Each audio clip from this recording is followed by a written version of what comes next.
देंगे, उसके बाद में मैं कुछ कहूंगा और उसके बाद आपके हम सवाल जवाब देंगे। अभिषेक सिंघवी जी। Thank you.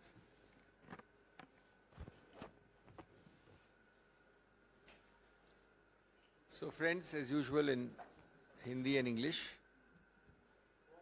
it'll take some time, so please be patient. I'll be doing in both languages, and your colleagues should not be affected in any one language. Friends, the issue before us is political even before legal. Both facets are important, but it's a vital political issue for this country, for all political parties, for leaders of all political parties. It is a political issue because it signifies the systematic, repetitive emasculation of democratic institutions by the ruling party. It signifies the strangulation of democracy itself. We know that defamation is an exception to free speech. But over the last several years, we have had repeated examples of unthinkable assaults on freedom of speech, more importantly, on freedom after speech. After speech, you are told that you will be visited with the worst possible consequences, be it criminal, be it civil, be it incarceration, be it intimidation, be it harassment in every sphere of your life. We all know that Shri Rahul Gandhi has been speaking out fearlessly inside and outside Parliament. He has spoken on social issues, on economic issues, on political issues, without any fear or inhibition, frankly and candidly, through you to India. Clearly, he is paying a price for it. Clearly, this government is rattled because he speaks with facts, figures on demonetization, be it on a supposed clean chit to China, be it on GST. He is consistently aggressive and open in his questioning. And therefore, this government is doing all these, finding new techniques of throttling his voice, of gagging him. Shri Rahul Gandhi goes abroad. He is not entitled to speak freely on grounds of fake nationalism, created imaginary nationalism, rhetorical nationalism, non-existent issues. He comes back and his speeches abroad become the basis of action against him inside Parliament. He speaks in Parliament, one of the most detailed and open speeches when the Prime Minister spoke, and he is referred to the Privileges Committee. After he came back from abroad and post the recess, when this session starts, a remarkably new ground is found, unheard of in the annals of parliamentary history. The ruling party resorts to disruption every day, saying a precondition for someone to speak in Parliament or attend Parliament is that he must first apologize. I don't think in any parliamentary democracy, Westminster or not Westminster, you have found this kind of stipulation. So disruption by the ruling party. All of this is part of a pattern. All of this is part of a pattern to stop him. A, because he speaks fearlessly and candidly. B, to divert attention from the real issues. To divert attention from the questions which my friend here asks every day. To divert attention from the burning issues before the nation today. And it is done also to send a message to create a fear psychosis amongst those who dare to question this government. Friends, that is the political part. That is what should concern our body polity. there is equally a legal part. I have shared some of that with you yesterday. Since we've had slightly more time, let me elaborate a little more today. When you hurry, when you are premeditated, when you have decided to do something, you make mistake after mistake after mistake. You multiply mistakes on a repetitive basis.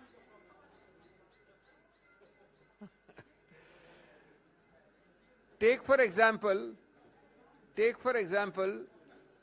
alacrity with which you are moving. Within 24 hours, you are moving with amazing alacrity. I need to remind you that a few months ago, in a case of another political leader from Uttar Pradesh, belonging to the leading party in that state,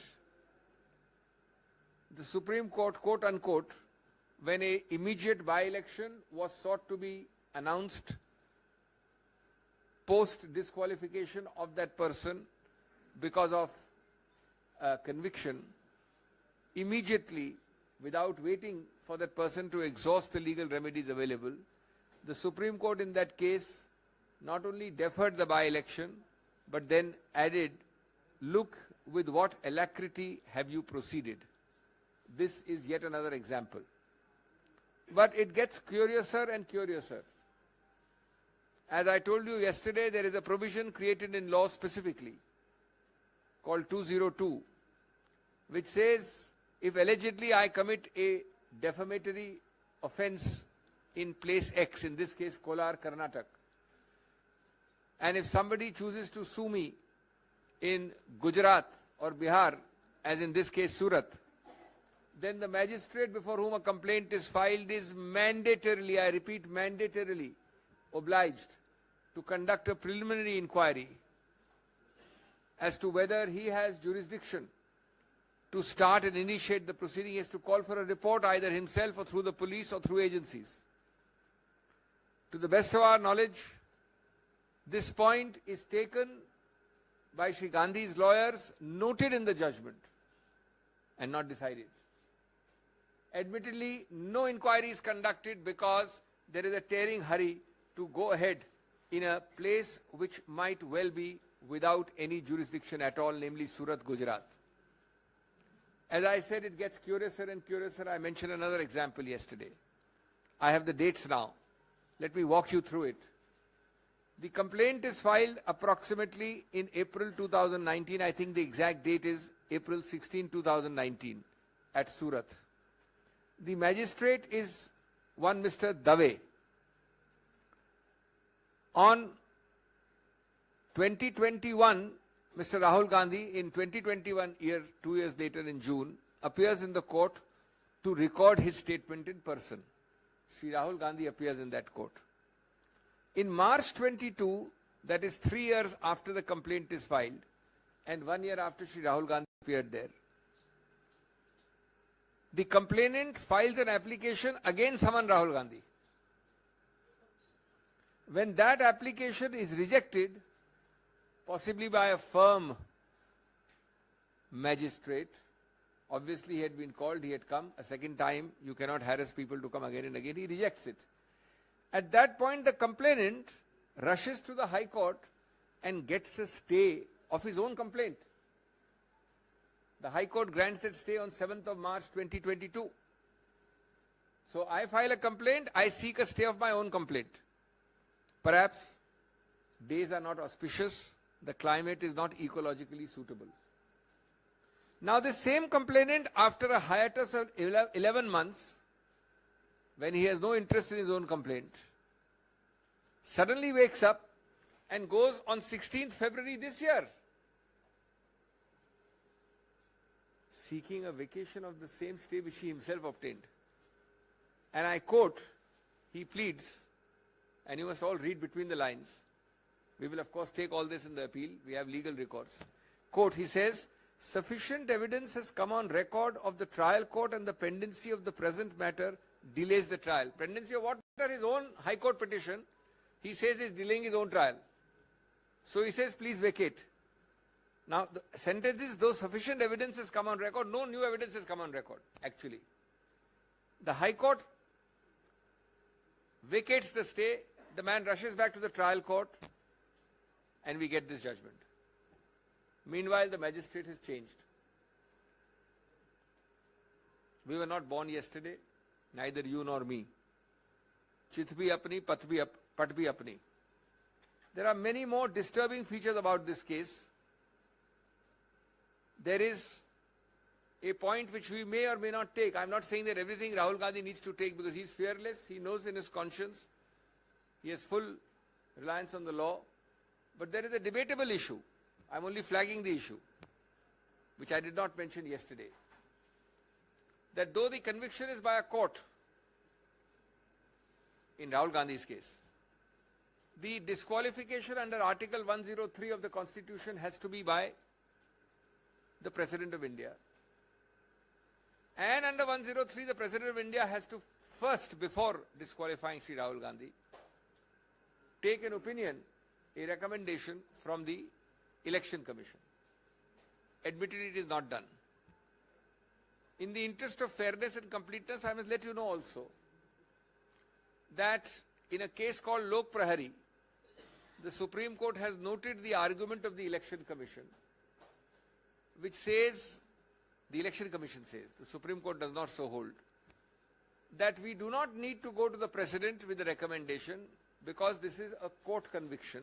The President has no role in a court conviction case. Though this point is noted by the Supreme Court in the Lok Prahari case, it is not decided. The Election Commission, no doubt, has issued circulars saying, in such cases of conviction, we don't need to go to the Honorable President. But my question is a little different. If the constitutional Article 103 says so, neither the practice of the Election Commission, nor indeed a recordal of a submission of the Election Commission to the Supreme Court, nor indeed a recordal by the Supreme Court can change the Constitution. The highest law of the land is the Constitution. The text of the constitutional article cannot be diluted by a practical approach saying it's a conviction by a court, therefore President is excluded. That is itself a questionable exercise, this immediate issuance today of a disqualification. But we let it be. We are confident that we will get a stay of conviction. A stay of conviction will remove the very basis of this disqualification. This disqualification is nothing but consequential. When the foundation goes, namely the conviction is stayed, the consequences of an illegal foundation will also go. But obviously, as the Election Commission knows, as the Government of India knows, as the BJP knows, it takes time to draft, to file. They are taking advantage of that time, hot-footing it by these disqualification notices. But we have full faith in the law and the majesty of the law, and we believe that we will emerge victorious in the near future. दोस्तों, आज जो मुद्दे आपके समक्ष हैं, उनके दो व्यापक आयाम हैं. एक राजनीतिक है, एक कानूनी है. लेकिन राजनीतिक आयाम सबसे महत्वपूर्ण, सबसे व्यापक, सबसे अहम है. पहले मैं उसका जिक्र करूं संक्षेप में.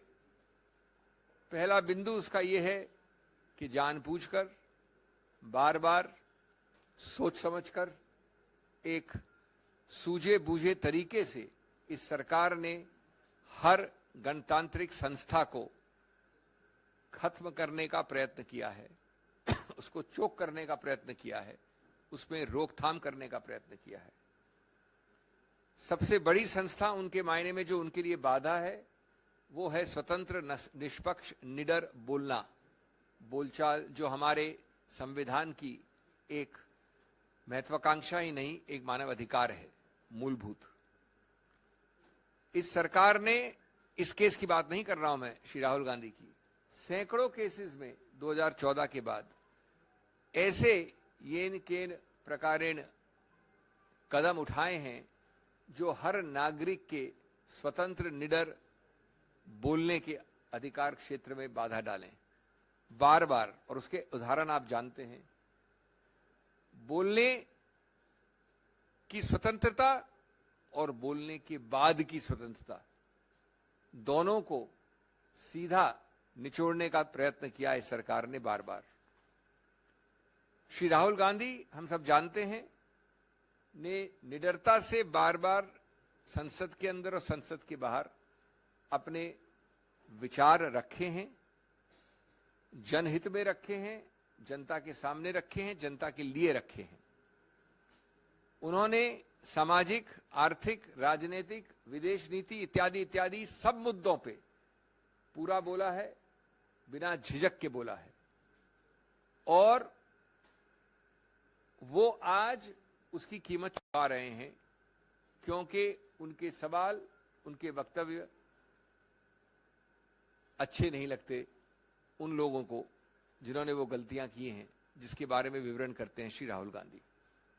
कभी डिमोनेटाइजेशन ले लें, कभी चीन को क्लीन चिट का मामला ले लें, कभी जीएसटी ले लें।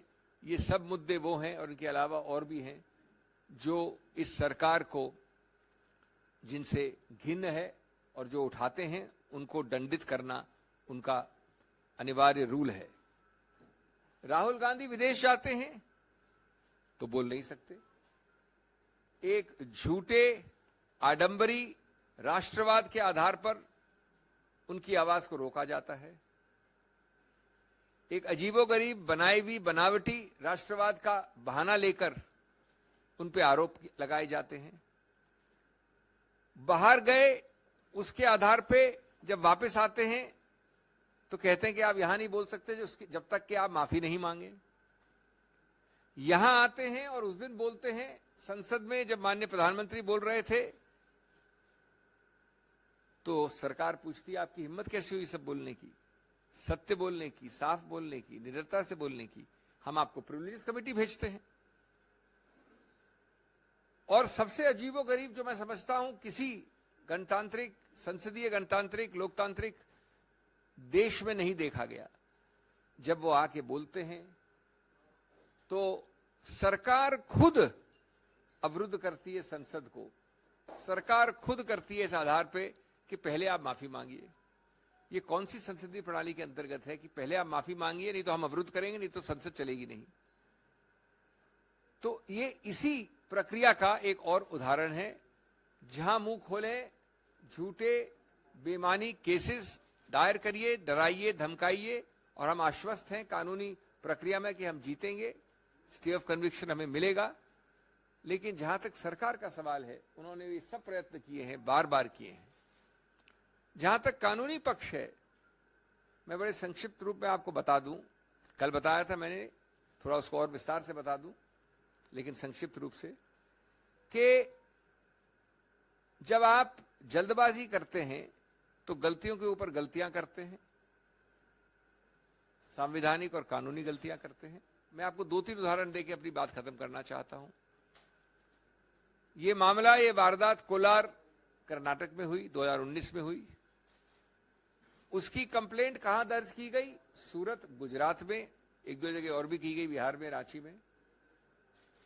तो जब ऐसा होता है कि वारदात, फौजदारी वारदात कही हुई हो अमुक जगह, और फौजदारी वारदात की कंप्लेंट किसी दूसरे प्रदेश में हो, तो कानून विधायिका ने बहुत पहले एक संशोधन द्वारा एक नया प्रावधान बनाया था, कई वर्ष हो गए, जो बाध्य है, जो स्पष्ट है कि जब ऐसा हो तो आपको एक 202 कहते हैं, उसके अंतर्गत एक निरीक्षण परीक्षण करना पड़ेगा, इंक्वायरी करनी पड़ेगी, या तो मजिस्ट्रेट खुद करे या पुलिस द्वारा करे, कि क्या उस मजिस्ट्रेट का अधिकार क्षेत्र बनता है। जब तक वो मजिस्ट्रेट ये शुरुआत में नहीं करता है इंक्वायरी, तब तक वो कंप्लेंट से आगे नहीं बढ़ सकता। रोचक बात यह है कि ये मुद्दा स्पष्ट रूप से इस श्री राहुल गांधी केस में उठाया गया, जजमेंट में लिखा है, लेकिन निर्णित कहीं नहीं है। ये इंक्वायरी कहीं नहीं हुई गुजरात मजिस्ट्रेट द्वारा, यद्यपि ये मामला आया है कोलार कर्नाटक से। ये एक उदाहरण है कई और अहम मुद्दों का के साथ। एक दूसरा उदाहरण, और आप अपनी कंक्लूजन लगा सकते हैं, जो मैं आपको 3 तारीखें देना चाहता हूं। एक विचित्र बात हुई, जो याचक है, इसमें कंप्लेनेंट है, वो अप्रैल में 2019 में कंप्लेंट फाइल करता है। 2021 जून में श्री राहुल गांधी उस मैजिस्ट्रेट के सामने पेश होते हैं जो सूरत का मैजिस्ट्रेट था, उस पर एक मिस्टर दवे थे। 1 साल तक रुकने के बाद याचक वापस एक अर्जी देता है कि श्री राहुल गांधी वापस पेश हो। जब मार्च 2022 यानी पिछले वर्ष वो दूसरी याचिका बार बार उनको बुलाकर तंग करने की प्रक्रिया पे मजिस्ट्रेट वो खारिज कर देता है, तो याचक कंप्लेनेंट हाईकोर्ट जाता है और अपनी कंप्लेंट का खुद एक स्टे ले लेता है। अपनी कंप्लेंट का खुद स्टे कि ये आगे नहीं चलेगी। 1 साल तक वो पड़ी हुई है, 11 महीने से उसका कुछ नहीं करता है, सब कुछ ठीक है उसके लिए। अचानक वो वापस जाके फरवरी इस वर्ष फरवरी में यानी पिछले महीने हाईकोर्ट को कहता है कि साहब अब काफी एविडेंस आ गई है, अब मैं अपनी खुद का स्टे को वापस लेना चाहता हूं, स्टे को आप निरस्त कर दीजिए, यानी स्टे को स्टे कर दीजिए, स्टे को हटा दीजिए।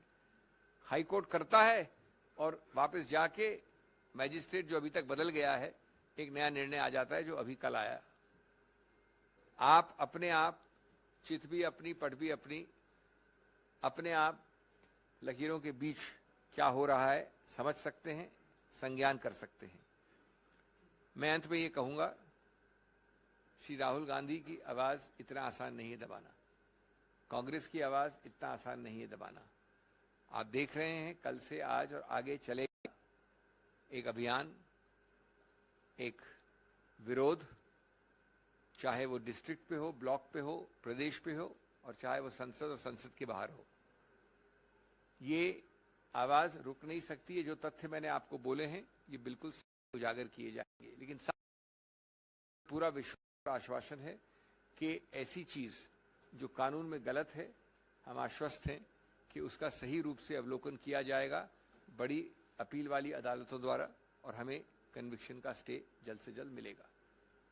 एक अंत में बात आपको और मैं शेयर कर लूं जो कल नहीं बोली थी। हम चाहे उसको हम समक्ष रखें या न रखें, उसके ऊपर हम एक्शन ले या न लें, लेकिन आपके साथ अवगत करनी आवश्यक है। उसके 2 पक्ष हैं, मैं ये नहीं कह रहा हूं कि एक ही पक्ष है।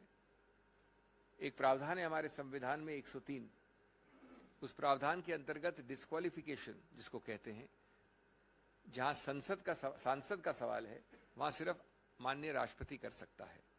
ये लिखा है प्रावधान में, किसमें? संविधान के प्रावधान। और साथ साथ ये लिखा है कि संविधान के प्रावधान के अंतर्गत जब राष्ट्रपति करता है तो उसको पहले एक सुझाव, एक रिकमेंडेशन लेना पड़ता है चुनाव आयोग से। ये तो मानी हुई बात है कि इस बार राहुल गांधी के विषय में नहीं हुआ, ये न कुछ पहले विषयों में ऐसा हुआ है। अब इसमें जो दूसरा पक्ष है वो ये है कि चुनाव आयोग का मानना है, और चुनाव आयोग इसी प्रक्रिया को फॉलो करती है और केसेस में, कि जब कन्विक्शन कोर्ट द्वारा है, न्यायपालिका द्वारा है, तो राष्ट्रपति के पास जाने की आवश्यकता नहीं है। इसलिए हम चुनाव आयोग उसको कभी भी नोटिफाई कर सकते हैं, हमें राष्ट्रपति के पास सुझाव लेके जाना और राष्ट्रपति की अनुमति लेने की आवश्यकता नहीं है।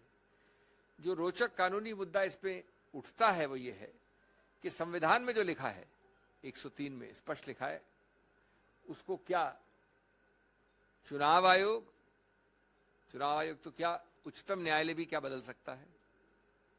सिर्फ इस आधार पे कि एक केस था लोक प्रहरी का, उस केस में चुनाव आयोग ने स्टैंड अपना रखा था। उच्चतम न्यायालय ने ये नहीं कहा कि वो स्टैंड सही है या गलत है, लेकिन उसके बाद से चुनाव आयोग ने एक सर्कुलर निकाल रखा है जिसमें वो कहते हैं कि जहां पर कन्विक्शन कोर्ट द्वारा है वहां पर हम राष्ट्रपति के पास नहीं जाएंगे, न जाना आवश्यक है।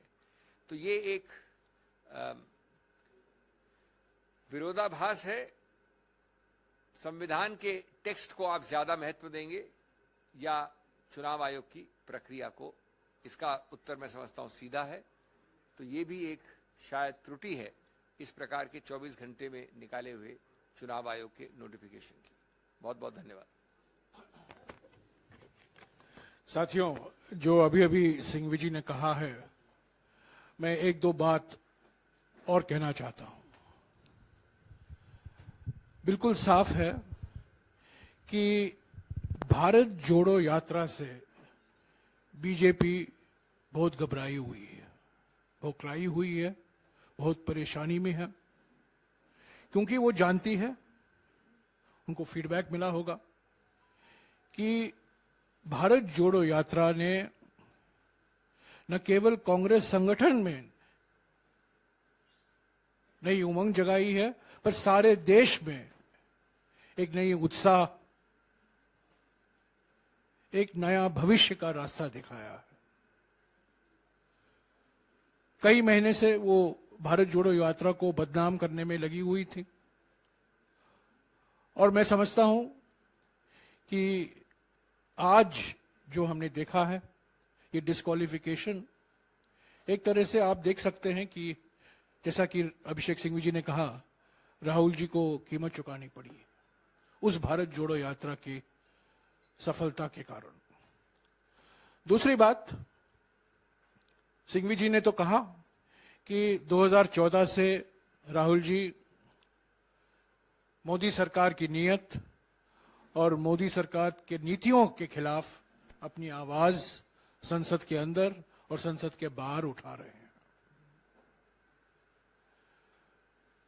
ये नोटबंदी के बारे में इन्होंने जिक्र किया, जीएसटी के बारे में इन्होंने जिक्र किया, चीन को जो जून 2020 में प्रधानमंत्री ने क्लीन चिट दिया उसका भी सिंघवी जी ने जिक्र किया। पर मैं एक और मुद्दों का जिक्र करना चाहता हूं जिसके वजह से आज राहुल गांधी जी को कीमत चुकानी पड़ी है, और वो ये है अडानी का महाघोटाला। जब से राहुल गांधी जी विपक्ष में संसद में बोले थे, 50 मिनट का भाषण था, ज्यादातर उसका एक्सपंज भी कराया गया, और जिस तरीके से 16 पार्टियों ने एक होकर 5 फरवरी से जेपीसी की मांग की इस घोटाले में, क्योंकि ये घोटाला सिर्फ अडानी से संबंधित नहीं है, ये घोटाला प्रधानमंत्री की नीयत और प्रधानमंत्री की नीतियों से भी जुड़ा हुआ है। इसीलिए हमने जेपीसी की मांग की, आज भी हमने मांग की, कल भी हम करेंगे, परसों भी हम करते रहेंगे। और इस अडानी घोटाले से ध्यान हटाने के लिए आज इनको कीमत चुकानी पड़ी है। तो एक तरफ राहुल गांधी जी की कोशिश और दूसरी तरफ प्रधानमंत्री की साजिश, ये साजिश बनाम कोशिश, एक तरीके से आप इस तरीके से देख सकते हैं। सिंघवी जी ने तो कहा कानून के अनुसार अगले कदम हम लेंगे, समय है हमारे लिए, और कानून में कई ऐसे दरवाजे हैं हमारे लिए जो हम खटखटाएंगे। पर यह सिर्फ कानूनी मुद्दा नहीं है, ये मौलिक तौर से राजनीतिक मुद्दा है। मैं बार बार कह रहा हूं, आज भी दोहराऊंगा, ये प्रतिशोध की राजनीति, धमकी की राजनीति, उत्पीड़न की राजनीति का एक नतीजा है, एक मिसाल है। ईडी में करीब 60 घंटे का पूछताछ हुआ, आपको याद होगा पिछले साल, और भारत जोड़ो यात्रा के दौरान ऐसे एक सवाल उठाए गए यात्रा के बारे में, राहुल जी के बारे में। उनको संसद में तो पहले बोलने दिया गया 50 मिनट के लिए, 52 मिनट के लिए, बाद में जो उन्होंने कहा उसको एक्सपंज कराया गया, और उन्होंने स्पीकर से 3 बार निवेदन की